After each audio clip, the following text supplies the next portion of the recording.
Students, आपका chapter number 5 fundamental unit of life cell चल रहा था, जिसमें हमने लास्ट वीडियो में देखा था सेल को डिस्कवर किसने किया, सेल्स थ्योरी क्या थी।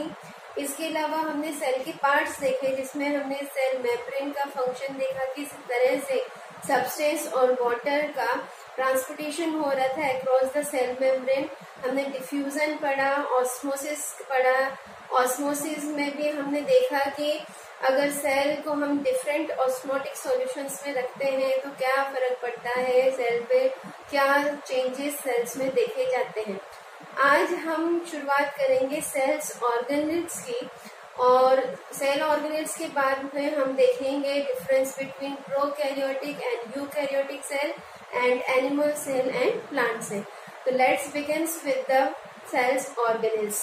ओके, सेल्स ऑर्गेनेल्स किसे कहते हैं?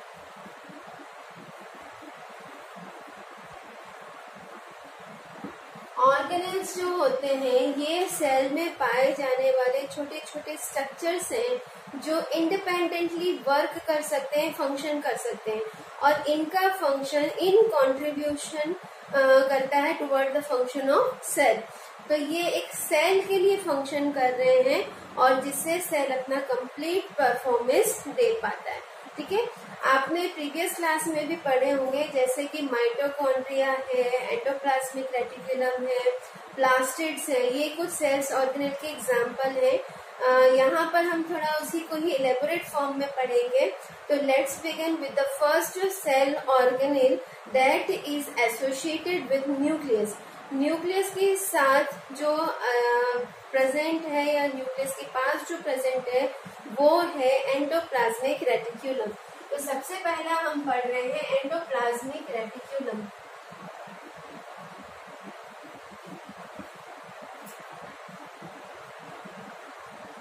शॉर्ट में हम इसको पढ़ते हैं ER। ठीक है, ये जो एंडोप्लाज्मिक रेटिकुलम सेल ऑर्गेनेल है, इसका ओरिजिन न्यूक्लियर मेम्ब्रेन से हुआ है। It is a projection process of nuclear membrane. Nuclear membrane एक फोल्ड क्रिएट करता है मेम्ब्रेन्स की। ठीक है, फोल्ड लाइक स्ट्रक्चर क्रिएट करता है जिससे एक चैनल बन रहा है। ठीक है, और इस चैनल का नाम है एंडोप्लाज्मिक रेटिकुलम। एंडोप्लाज्मिक रेटिकुलम दो तरह के होते हैं, एक होता है रफ एंडोप्लाज्मिक रेटिकुलम और दूसरा होता है smooth endoplasmic reticulum.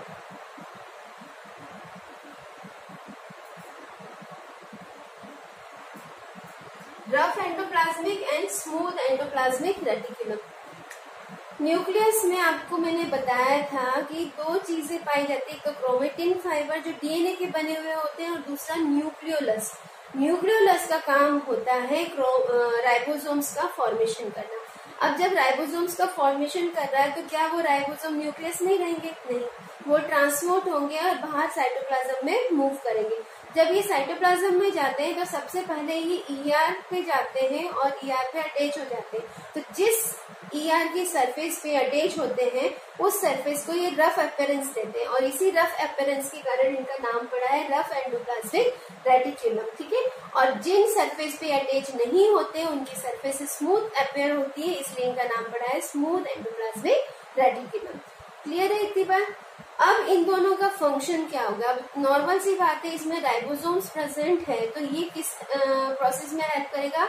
It helps in the synthesis of protein. Yes, ठीक है, ये प्रेजेंस होते हैं इसमें राइबोसोम्स, और राइबोसोम्स प्रेजेंस होने के कारण ये क्या करते हैं? प्रोटीन सिंथेसिस में हेल्प करते हैं।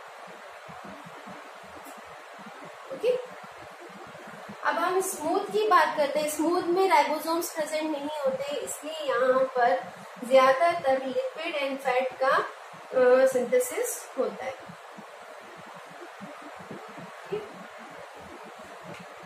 अब यहाँ देखिए दो चीजें बन रही है, एक प्रोटीन और एक लिपिड। ठीक है, एक प्रोटीन और लिपिड सेल के एक और पार्ट को बनाने में हेल्प कर रहा है, and that part is yes cell membrane. Very good. Cell membrane protein and lipid से ही बना हुआ है, और प्रोटीन और लिपिड कहाँ से मिल रहे हैं? एंडोप्लाज्मिक रेटिकुलम से। इसका मतलब एंडोप्लाज्मिक रेटिकुलम सेल मेम्ब्रेन के फॉर्मेशन में हेल्प करता है। और इस तरह जब सेल मेम्ब्रेन का फॉर्मेशन होता है तो इसे बोलते हैं, हम इस प्रोसेस को बोलते हैं मेम्ब्रेन बायोजेनेसिस। ठीक है, तो इसका फंक्शन और क्या होगा, दो फंक्शन तो हमने देख लिया। एक तो है रफ वाला जो है प्रोटीन सिंथेसिस कर रहा है, स्मूथ वाला लिपिड फॉर्मेशन में हेल्प कर रहा है, और दूसरा क्या देखेंगे, help in membrane biogenesis, cell membrane बनाने में हेल्प कर रहा है। ठीक है, और क्या हेल्प कर रहा है, इसमें प्रोटीन है, और प्रोटीन एक बेस होता है कई तरह के एंजाइम्स फॉर्मेशन के लिए, हार्मोन फॉर्मेशन के लिए। तो ये जो प्रोटीन है ये एंजाइम और हार्मोन की फॉर्मेशन में भी हेल्प करता है। तो यहाँ पे हम नेक्स्ट फंक्शन लिख सकते हैं, help in enzyme and protein formation, sorry protein लिखिए, hormone formation.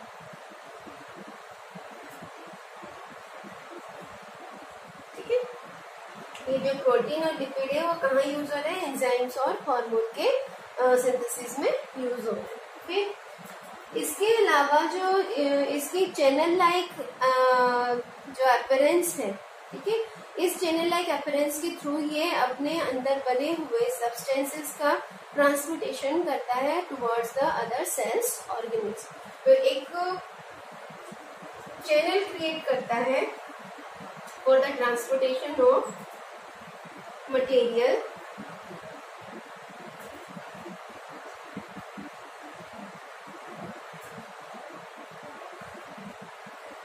across the cytoplasm, or we can say cell organelles, other cell organelles तक ये substances pass करता है। ठीक है, ये जो चैनल लाइक मेम्ब्रेनस स्ट्रक्चर होते हैं एंडोप्लाज्मिक रेटिकुलम के, ये सेल को एक बेस प्रोवाइड करता है। जैसे हमारे शरीर को बेस कौन प्रोवाइड कर रहा है, हमारा स्केलेटल सिस्टम प्रोवाइड कर रहा है, हमारे बोन्स प्रोवाइड कर रहे हैं। तो ये भी एक तरह से स्केलेटल फ्रेमवर्क प्रोवाइड कर रहा है सेल को, इसका शेप मेंटेन करने में हेल्प कर रहा है और एक बेस प्रोवाइड कर रहा है। ठीक है, तो इसमें लिख सकते हैं it provide framework to cell. तो ये इसके बेसिक फंक्शंस हैं जो आपको लर्न करने हैं। नेक्स्ट स्ट्रक्चर जो हमें पढ़ना है वो है गोल्जी एपरेटस। सबसे पहले इसको डिस्कवर किसने किया, गोल्जी एपरेटस को डिस्कवर किया था कैमिलो गोल्जी ने।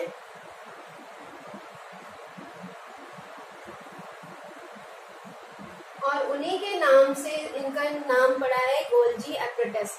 गोल्जी एपरेटस को हम गोल्जी बॉडी भी कह सकते हैं या गोल्जी कॉम्प्लेक्स के नाम से भी जाने जाते हैं। ये सैक लाइक मेम्ब्रेनस स्ट्रक्चर होता है जो कि 3 फॉर्म में पाया जाता है। लंबे लंबे जो स्टेक्स लाइक स्ट्रक्चर हैं जो मेम्ब्रेन के बने हुए हैं और एक दूसरे के ऊपर अरेंज है। ठीक है, इनको कहते हैं हम सिस्टर्नी। फिर एक लंबे ट्यूबुलर फॉर्म में भी ये प्रेजेंट होते हैं एक के ऊपर एक। फिर इनके छोटे छोटे स्फेरिकल वेसिकल्स फॉर्म भी प्रेजेंट होते हैं। तो ये 3 फॉर्म में प्रेजेंट होते हैं। ठीक है, तो कैमिलो गोल्जी ने सबसे पहले डिस्कवर करके पता किया कि इस तरह का स्ट्रक्चर सेल ऑर्गेनिज्म में प्रेजेंट होता है, और इसका मेन काम होता है जो सब्सटेंस और न्यूक्लियस और ईआर द्वारा बनाया जा रहा है उनको मॉडिफाइड करना, और साथ ही साथ इनका पैकेजिंग करना और ट्रांसपोर्टेशन करना। जैसे कि मान लीजिए बहुत सारी शुगर है जो कम्प्लीटली सिंथेसाइज नहीं होती, तो उनको कम्प्लीटली सिंथेसाइज करवाता है, मॉडिफाइड करवाता है कई तरह की शुगर्स को, और फिर उनकी पैकेजिंग और ट्रांसपोर्टेशन में हेल्प करता है। उसके अलावा गोल्जी एपरेटस लाइसोसोम के फॉर्मेशन में भी हेल्प करता है। लाइसोसोम एक और सेल ऑर्गेनिज्म है जो सेल में प्रेजेंट होता है, सेल साइटोप्लाज्म में प्रेजेंट होता है और बहुत इंपॉर्टेंट पार्ट प्ले करता है। इसके सिंथेसिस में भी गोल्जी एपरेटस हेल्प करता है। साथ ही साथ स्पर्म में जो हेड होता है, हेड के टिप में एक स्ट्रक्चर होता है जिसमें एंजाइम्स फिल होते हैं, और वो एंजाइम्स एग को पेनिट्रेट करने में हेल्प करते हैं। तो वो जो स्ट्रक्चर है जिसमें एंजाइम प्रेजेंट है वो स्ट्रक्चर कहलाता है एक्रोसोम, और गोल्जी एपरेटस एक्रोसोम फॉर्मेशन में भी हेल्प करता है। तो गोल्जी एपरेटस 3 स्ट्रक्चर में पाए जा रहे हैं।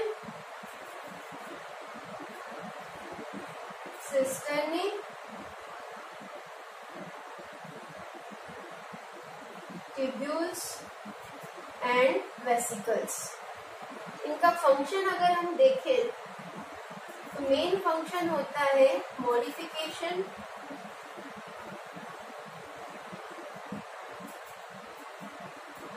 पैकेजिंग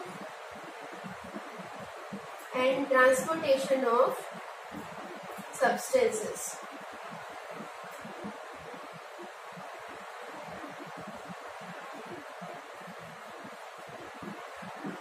ये हेल्प करता है इन द सिंथेसिस ऑफ या formation of lysosomes and एक्रोसोम्स।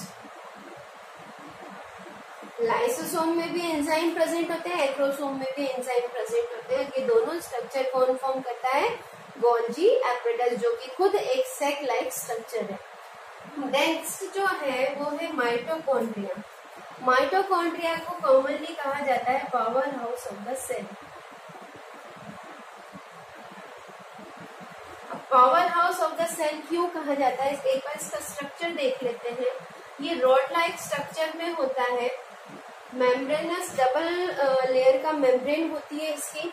Outer layer जो होती है थोड़ी सी हार्ड और रिजिड नेचर की होती है, रफ स्ट्रक्चर होता है। अंदर की जो लेयर होती है, अंदर की जो लेयर है वो फिंगर लाइक फोल्ड्स में कन्वर्टेड है। अंदर की जो मेम्ब्रेन है वो फिंगर लाइक फोल्ड्स में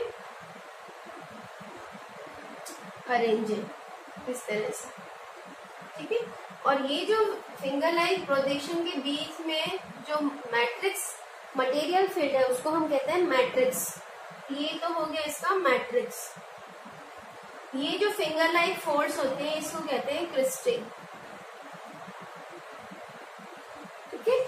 इन क्रिस्टे के ऊपर छोटे छोटे डॉट लाइक स्ट्रक्चर्स हैं और इन डॉट लाइक स्ट्रक्चर्स को कहते हैं ऑक्सीसोम। ये यहाँ पर इस तरह से डॉट लाइक स्ट्रक्चर्स प्रेजेंट हैं that are known as oxysome और F1 पार्टिकल। इन्हें F1 पार्टिकल्स भी कहा जाता है। इनका मेन काम होता है ऑक्सीजन की ट्रैपिंग करना। और मैट्रिक्स में जब ग्लूकोज आता है after transferring from the glucose तो नहीं आता, बस ग्लूकोज का एक अनदर रूप आता है साइटोप्लाज्म से ट्रांसफर होके। तो ऑक्सीजन के प्रेजेंस में इसके मैट्रिक्स में फिर एरोबिक रेस्पिरेशन होता है और एरोबिक रेस्पिरेशन के कारण जो maximum amount of energy liberate होती है, इसी मैक्सिमम अमाउंट ऑफ एनर्जी के लिबरेशन के कारण इस सेल ऑर्गेनेल को नाम दिया गया है power house of the cell, क्योंकि यहाँ से मैक्सिमम एनर्जी सेल को मिल रही है। ये जो एनर्जी सेल को मिल रही है ये एटीपी के फॉर्म में जाके स्टोर होती है, इसीलिए एटीपी को एनर्जी करेंसी के रूप में भी जाना जाता है, ठीक है। तो ये तो हो गया माइटोकॉन्ड्रिया का काम। माइटोकॉन्ड्रिया में खुद का डीएनए एंड राइबोसोम प्रेजेंट है, इसलिए इसको ऑटोसोमल बॉडी कहा जाता है। नेक्स्ट जो है वो है ribosome. Ribosome small spherical structures present होते हैं, ठीक है। जो साइटोप्लाज्म में स्मॉल स्फेरिकल स्ट्रक्चर्स प्रेजेंट होते हैं उन्हें राइबोसोम्स कहते हैं। राइबोसोम्स दो सब यूनिट से बना हुआ है।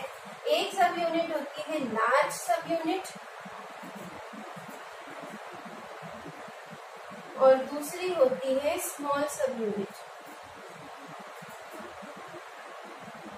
ठीक है।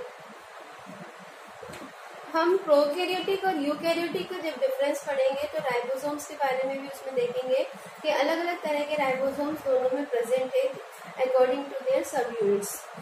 प्रोकैरियोटिक सेल्स में 70S राइबोसोम्स प्रेजेंट होता है और यूकैरियोटिक सेल में 80S का राइबोसोम प्रेजेंट होता है।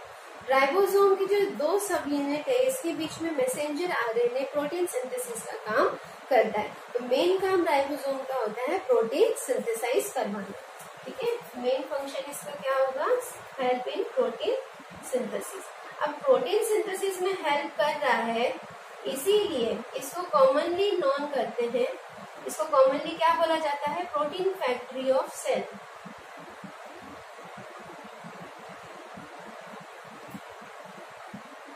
ये जो इनको निकनेम दिए गए हैं सेल ऑर्गेनेल्स को, ये आपको अच्छे से याद करना है। इसके क्वेश्चंस पूछे जाते हैं कि which cell organelle is known as power house of the cell.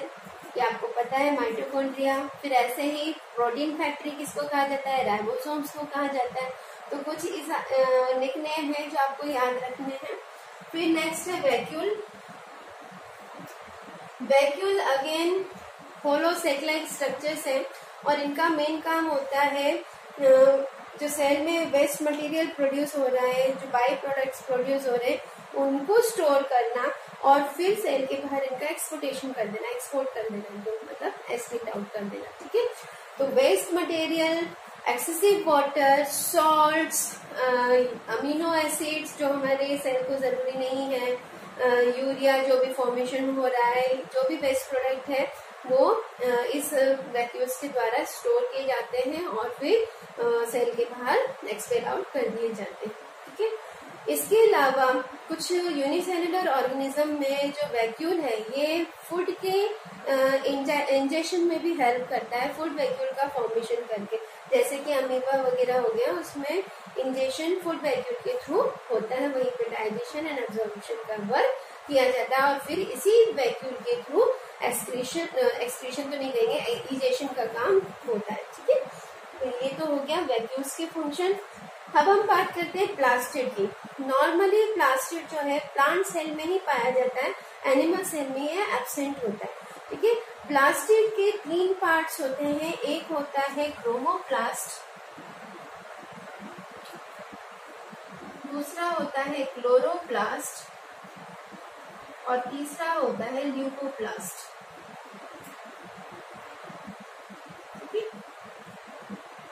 Plastid के ये 3 पार्ट्स होते हैं, क्रोमोप्लास्ट, क्लोरोप्लास्ट एंड ल्यूकोप्लास्ट। इनके फंक्शन हम देख लेते हैं।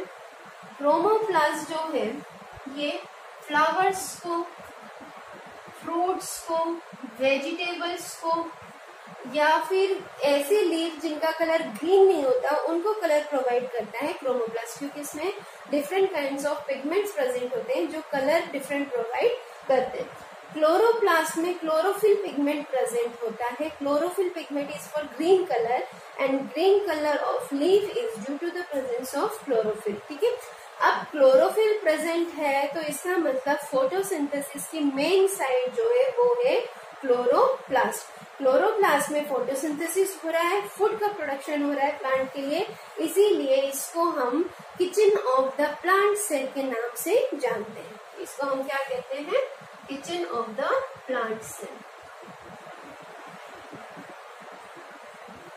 ठीक है, क्यों कहा जाता है इसको किचन ऑफ प्लांट सेल, क्योंकि यहाँ पे क्लोरोफिल प्रेजेंट है, क्लोरोफिल के कारण फोटोसिंथेसिस यहाँ पे हो रही है और फोटोसिंथेसिस में फूड का प्रिपरेशन हो रहा है। ल्यूकोप्लास्ट एक अगेन वैकेंट स्ट्रक्चर है, सेटेलाइट स्ट्रक्चर है, जहां पर excess amount of starch, oil and protein इनका स्टोरेज होता है। ठीक है, तो ये तो पार्ट्स हो गए प्लास्टिक के। अब मैं आपको सिर्फ क्लोरोप्लास्ट को एक बार अच्छे से एक्सप्लेन करके बता रही हूँ, क्योंकि ये बहुत इंपॉर्टेंट स्ट्रक्चर है। मान लीजिए ये क्लोरोप्लास्ट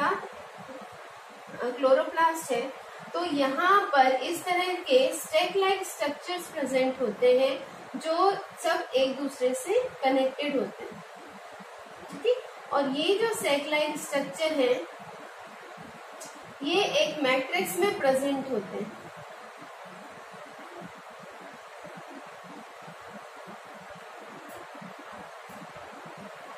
कुछ इस तरह के प्रेजेंट होते हैं इसमें। ठीक, ये जो मैट्रिक्स होता है इसको कहते हैं stroma. Matrix of chloroplast is known as stroma. और यहाँ आपको एक जो ये पाइल जैसा स्ट्रक्चर दिख रहा है ये होता है ग्रेना। ठीक है, और सिंगुलर इसको खूब सारे हैं तो ग्रेना, और इसी का सिंगुलर फॉर्म होता है ग्रेनम।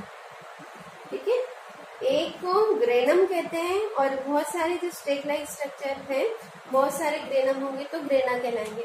और इनका जो ये अरेंजमेंट आप देख रहे हैं, ये जो अरेंजमेंट है इनको कहते हैं थैलेकॉइड।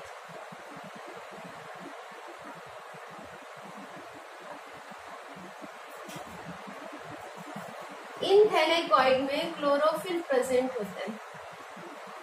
इसीलिए फोटोसिंथेसिस का मेन प्रोसेस जो लाइट रिएक्शन है वो यहाँ पर होती है। ठीक है, ये आप समझ गए होंगे। ये तो हो गया क्लोरोप्लास्ट का स्ट्रक्चर। जिस तरह माइटोकॉन्ड्रिया का खुद का डीएनए एंड राइबोसोम है, वैसे ही प्लास्टिड में भी डीएनए एंड राइबोसोम प्रेजेंट है, इसीलिए इसे ऑटोसोमल बॉडी के नाम से जाना जाता है। नेक्स्ट जो हमें पढ़ना है वो है lysosome. Lysosome is very important. अभी लाइसोसोम का जिक्र हुआ था।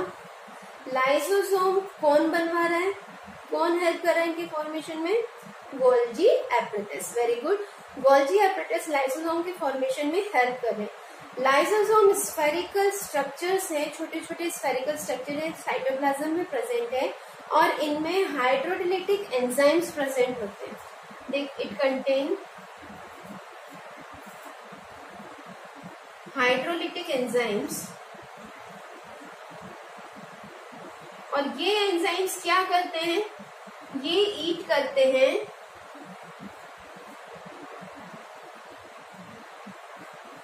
बोर्न आउट सेल ऑर्गेनेल्स को या डेड सेल ऑर्गेनेल्स जिनका एज खत्म हो जाती है, जो फंक्शन खत्म कर देते हैं, उन सेल ऑर्गेनेल्स को ये ईट करने का काम करते हैं। ईट कैसे कर रहे हैं? इनके एंजाइम्स जो है उसको डाइजेस्ट करते हैं, डिसॉल्व कर देते हैं। ठीक है, साथ ही साथ जो फॉरेन मटेरियल होता है, फॉरेन मटेरियल जैसे कि कुछ जर्म्स वगैरह आ गए, ठीक है, अनवांटेड सब्सटेंस आ गया, उनको भी ये किल कर देते हैं बाय देयर एंजाइम्स। अब ये जो एंजाइम्स हैं, ये एंजाइम्स कौन बनाता है? ये एंजाइम्स बनाते हैं एंडोप्लाज्मिक रेटिकुलम। पर लाइसोसोम कौन बना रहा है? Golgi body. आपको ध्यान रखना है, लाइसोसोम बना रहा है गोल्जी बॉडी और इसके एंजाइम्स बनते हैं एंडोप्लाज्मिक रेटिकुलम में। ठीक है, तो मेन काम इसका ये होता है। अब इतने पावरफुल एंजाइम्स है, मान लीजिए गलती से सेल बर्स्ट हो जाए या सेल में कोई टूट फूट हो जाए, तो उस नुकसान के कारण हो सकता है ये लाइसोसोम भी ब्रेक हो जाए या लाइसोसोम भी बर्स्ट हो जाए। और अगर लाइसोसोम बर्स्ट हो जाते हैं तो उस कंडीशन में इनके एंजाइम्स पूरे साइटोप्लाज्म में फैल जाएंगे और साइटोप्लाज्म के जितने भी सेल ऑर्गेनेल्स हैं उनको डिसॉल्व कर देंगे, डाइजेस्ट कर देंगे। ठीक है, जिसके कारण पूरा का पूरा सेल खत्म हो जाता है, डेड हो जाता है। इसीलिए लाइसोसोम को सुसाइडल बैग के नाम से भी जाना जाता है। They are commonly known as, common name जो है इसका वो क्या है? Suicidal bag. ये भी आपको ध्यान रखना है। लाइसोसोम को सुसाइडल बैग कहा जाता है। क्यों कहा जाता है? क्योंकि इसके एंजाइम्स अगर गलती से बर्स्ट हो जाए, सेल के कोई हार्म हो जाए सेल को या सेल में टूट फूट हो जाए, वियर टियर हो जाए, उस कंडीशन में लाइसोसोम भी बर्स्ट हो जाता है। उसके एंजाइम सारे सेल ऑर्गेनिल्स को ईटन अप कर लेते हैं, डाइजेस्ट कर लेते हैं बाय देयर एंजाइम्स और इस कंडीशन में पूरा सेल डेड हो जाता है। इसीलिए लाइसोसोम्स को कहा जाता है सुसाइडल बैग। नेक्स्ट जो सेल ऑर्गेनिल है वो है सेंट्रोसोम।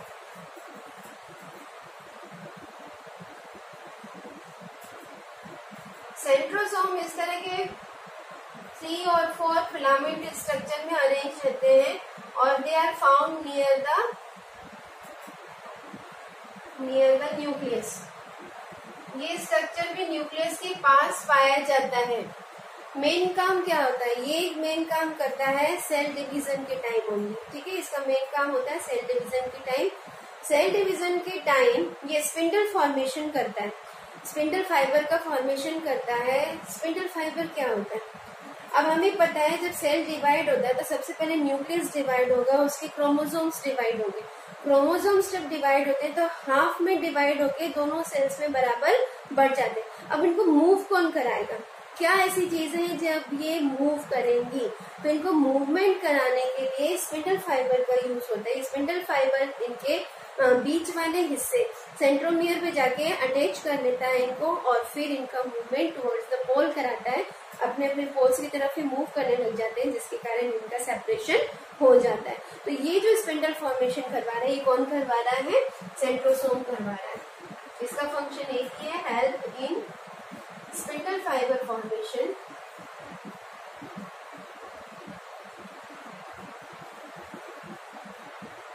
During cell division.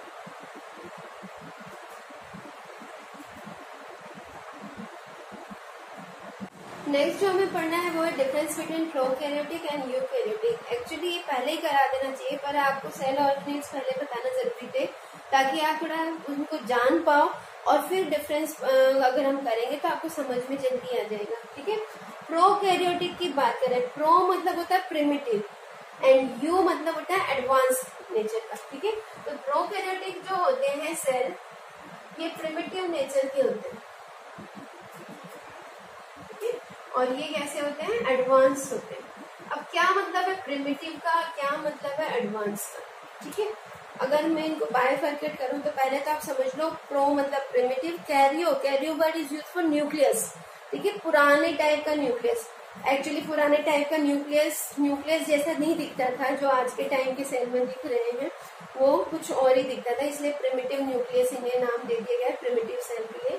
और अब जैसे जैसे एवोल्यूशन होता गया और चेंजेस आते गए, तो अब जो सेल आए वो एडवांस सेल की कैटेगरी में आते हैं, जिसे हम यूकैरियोटिक कहते हैं।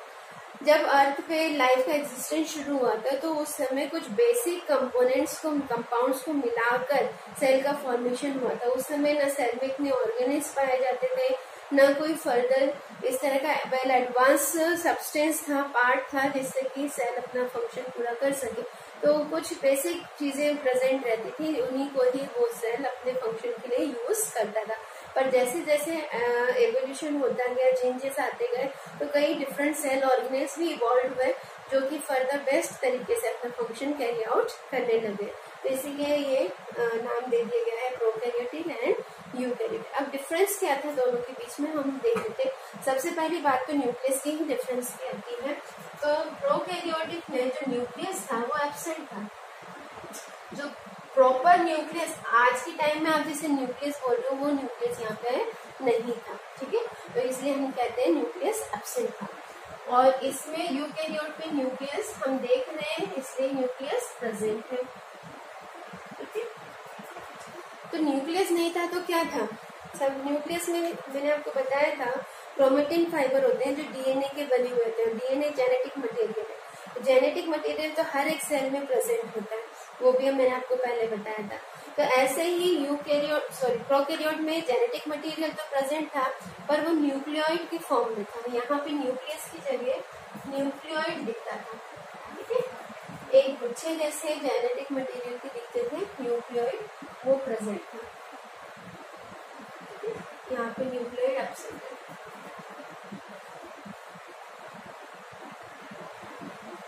क्रोमोसोम्स की बात करें तो यहाँ जो क्रोमोसोम था सिंपल फॉर्म में था, वन स्ट्रैंड का। ठीक है, और एडवांस की बात करें, यूकैरियोट्स की बात करें, तो यहाँ पे जो क्रोमोसोम है अभी हमने देखा वो डबल स्ट्रैंड का होता है। ठीक है, डबल स्ट्रैंडेड है, यहाँ सिंगल स्ट्रैंडेड है। फिर हम बात करते हैं न्यूक्लियोलस की। जब न्यूक्लियस ही नहीं था तो न्यूक्लियोलस भी नहीं था, और यहाँ पे न्यूक्लियस है तो यहाँ पे न्यूक्लियोलस प्रेजेंट है। न्यूक्लियोलस क्या है, ये न्यूक्लियस में प्रेजेंट एक ऐसा स्ट्रक्चर है जहाँ पर राइबोसोम का फॉर्मेशन होता है। ठीक है,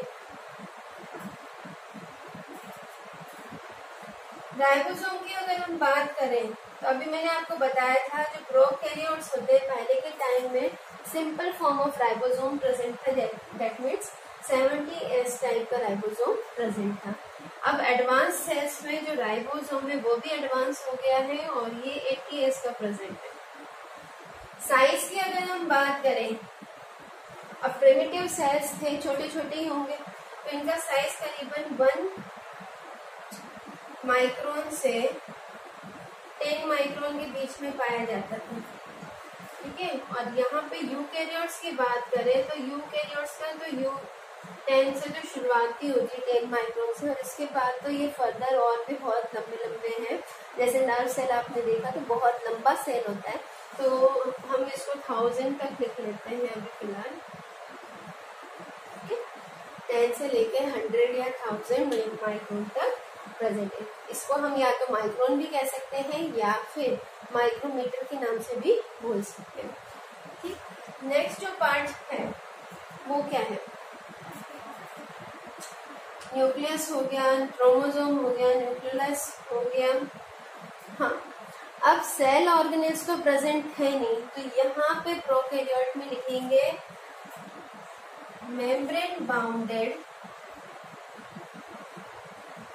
कोई भी सेल ऑर्गेनेल अलग से नहीं था, वो ऐसे ही खुला था साइटोप्लाज्म में, मेम्ब्रेन किसी पे भी नहीं था। Membrane bounded cell organelle absent, और यहाँ पर मेम्ब्रेन बाउंडेड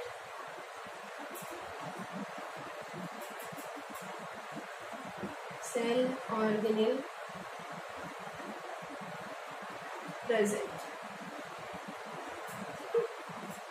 अभी आपने पढ़े ही हैं बहुत सारे।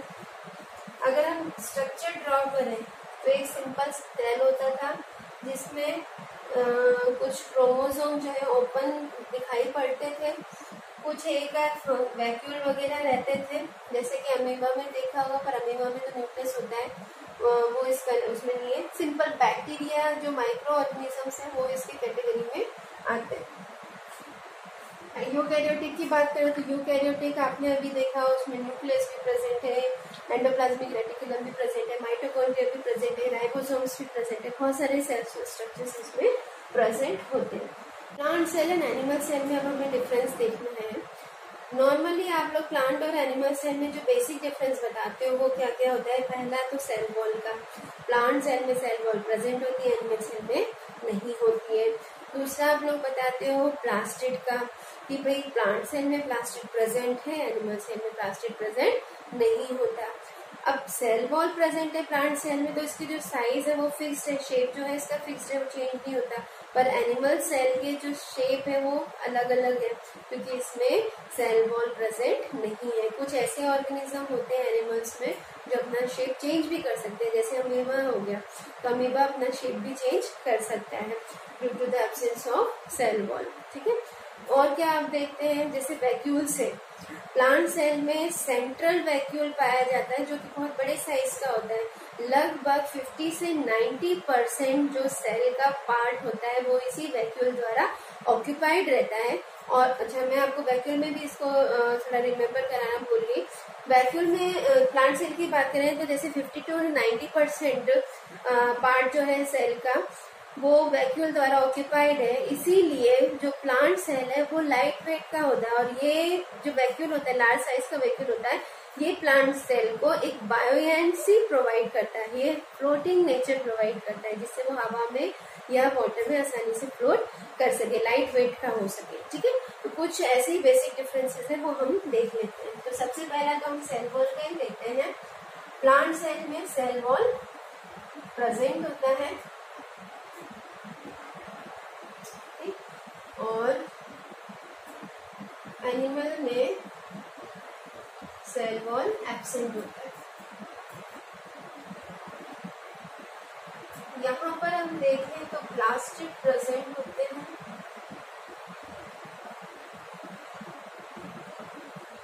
एनिमल में प्लास्टिड एब्सेंट होते हैं।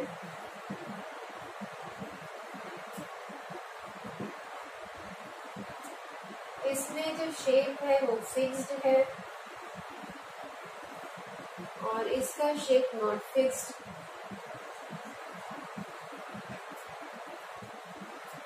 फिर हम बात करते हैं वैक्यूल्स की। Large central vacuole present.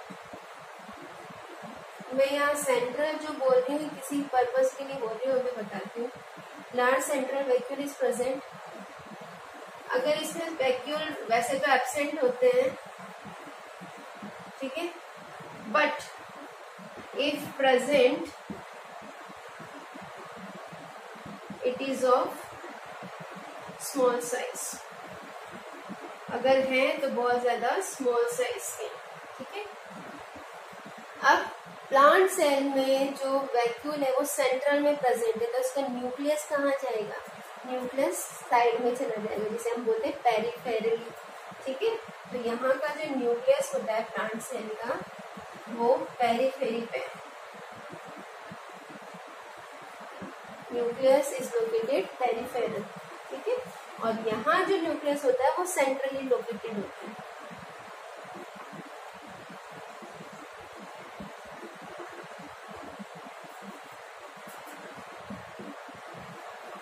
Next जो हम देखेंगे वो है लाइसोसोम का। नॉर्मली प्लांट सेल में लाइसोसोम्स एब्सेंट होते हैं, पर एनिमल सेल में लाइसोसोम्स प्रेजेंट होते हैं। और देखें तो यहाँ पर सेंट्रोसोम्स भी एब्सेंट होते हैं प्लांट सेल में।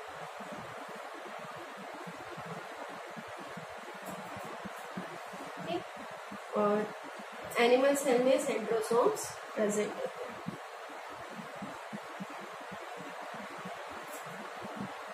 ये कुछ बेसिक डिफरेंसेस हैं एनिमल सेल और प्लांट सेल का। इसके डायग्राम्स आपको बहुत अच्छे से प्रिपेयर करने हैं। एनिमल सेल और प्लांट सेल बहुत इंपॉर्टेंट है। इसके अलावा सेल ऑर्गेनेल्स के डायग्राम आपको बहुत अच्छे से करने हैं, तो आप ये करिए।